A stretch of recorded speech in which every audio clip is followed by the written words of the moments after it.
কেমন আছেন সবাই? আশা করি সবাই ভালো আছেন। আপনারা অবশ্যই অবগত আছেন যে জাতীয় নিরাপত্তা গোয়েন্দা সংস্থা NSI তে একটি নিয়োগ বিজ্ঞপ্তি প্রকাশ করা হয়েছে।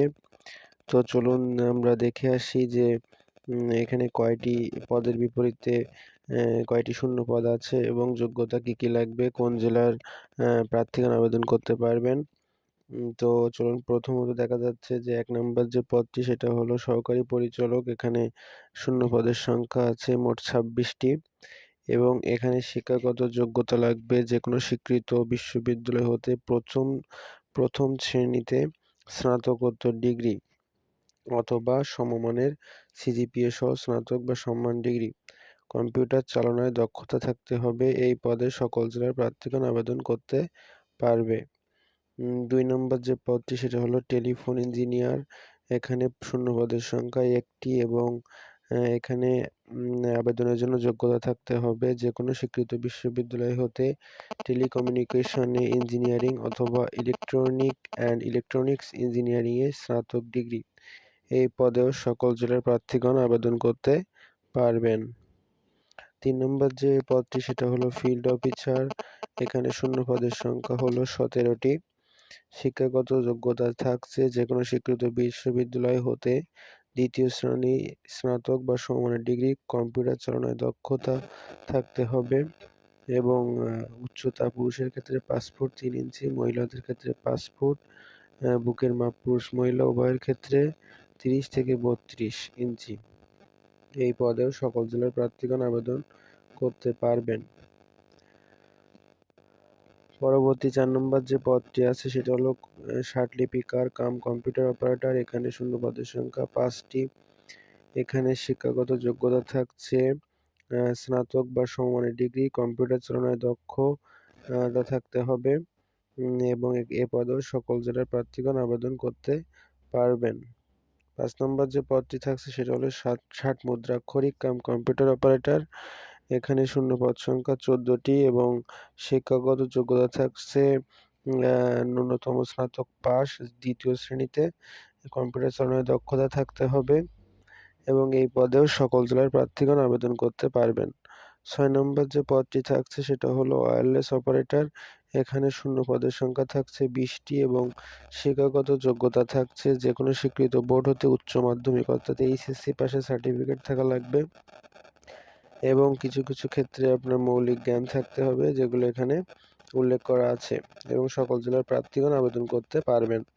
৭ নম্বর যে পদটি সেটা হলো অফিস অ্যাসিস্ট্যান্ট। এখানে শূন্য পদের সংখ্যা ২টি এবং এখানে আবেদনের জন্য আপনার শিক্ষাগত যোগ্যতা থাকতে হবে উচ্চ মাধ্যমিকের সার্টিফিকেট এবং কম্পিউটার চালনায় দক্ষ এবং সকল জেলার প্রার্থীগণ আবেদন করতে পারবেন এই পদের বিপরীতে। ৮ নম্বর যে পদটি সেটা হলো অফিস সহকারী কাম কম্পিউটার মুদ্রাক্ষরিক। এখানে শূন্য পদের সংখ্যা ২০টি এবং আবেদনের জন্য আপনাকে উচ্চ মাধ্যমিকের সার্টিফিকেট থাকতে হবে, কম্পিউটার চালনায় দক্ষতা থাকতে হবে এবং এই পদে সকল জেলার প্রার্থীগণ আবেদন করতে পারবেন। ৯ নম্বর যে পদটি সেটা থাকছে গাড়ি চালক এবং এখানে শূন্য পদের সংখ্যা ১৩টি এবং এখানে শিক্ষাগত যোগ্যতা জুনিয়র স্কুল সার্টিফিকেট থাকতে হবে এবং ড্রাইভিং লাইসেন্স থাকতে হবে। সকল জেলার প্রার্থীগণ আবেদন করতে পারবেন। ১০ নম্বর পদটি হচ্ছে রিসিপশনিস্ট। এখানে শূন্য পদ ১টি। আবেদনের জন্য উচ্চ মাধ্যমিকের সার্টিফিকেট থাকতে হবে, কম্পিউটার চালনায় দক্ষতা থাকতে হবে। সকল জেলার প্রার্থীগণ আবেদন করতে পারবেন। ১১ নম্বর পদটি হলো ফিল্ড স্টাফ। এটি সকলের পছন্দের একটি পদ। এখানে শূন্য পদের সংখ্যা বেশি, মোট ১০৯টি এবং আবেদনের জন্য অবশ্যই আপনাকে মাধ্যমিক স্কুল সার্টিফিকেট থাকতে হবে এবং পুরুষের ক্ষেত্রে উচ্চতা ৫ ফুট ৪ ইঞ্চি, মহিলার ক্ষেত্রে ৫ ফুট এবং বুকের মাপ উভয়ের ক্ষেত্রে ৩১-৩৩। সকল জেলার প্রার্থীগণ আবেদন করতে পারবেন। ১২ নম্বর পদটি হচ্ছে টেলিফোন লাইনম্যান। পদ সংখ্যা ৩টি এবং আবেদনের জন্য ন্যূনতম মাধ্যমিক স্কুল সার্টিফিকেট থাকতে হবে। সকল জেলার প্রার্থীগণ আবেদন করতে পারবেন। ১৩ নম্বর পদটি হলো অফিস সহায়ক। এখানে মোট শূন্য পদের সংখ্যা ২৪টি এবং আবেদনের জন্য আপনাকে মাধ্যমিক স্কুল সার্টিফিকেট থাকতে হবে। সকল জেলার প্রার্থীগণ আবেদন করতে পারবেন। তো চলুন এবং আমরা দেখে আসি কোন লিঙ্কে গিয়ে আপনারা খুব সহজে আবেদন করতে পারবেন। আপনারা অবশ্যই ndr.teletalk www.ecom.bd এই ওয়েবসাইটে গিয়ে খুব সহজে আবেদন করতে পারবেন। আবেদন প্রক্রিয়া সম্পন্ন করার পর আপনাদেরকে অবশ্যই পেমেন্ট করতে হবে। সেক্ষেত্রে ১ থেকে ৩ নম্বর পদের জন্য ৳২০০ এবং ৪ থেকে ১০ নম্বর পদের জন্য ৳১০০, ১১ থেকে ১৩ নম্বর পদের জন্য ৳৫০ ফি প্রদান করতে হবে। এবং পরবর্তীতে চলুন দেখে আসি আমাদের আবেদনের শুরু এবং শেষের তারিখ টি।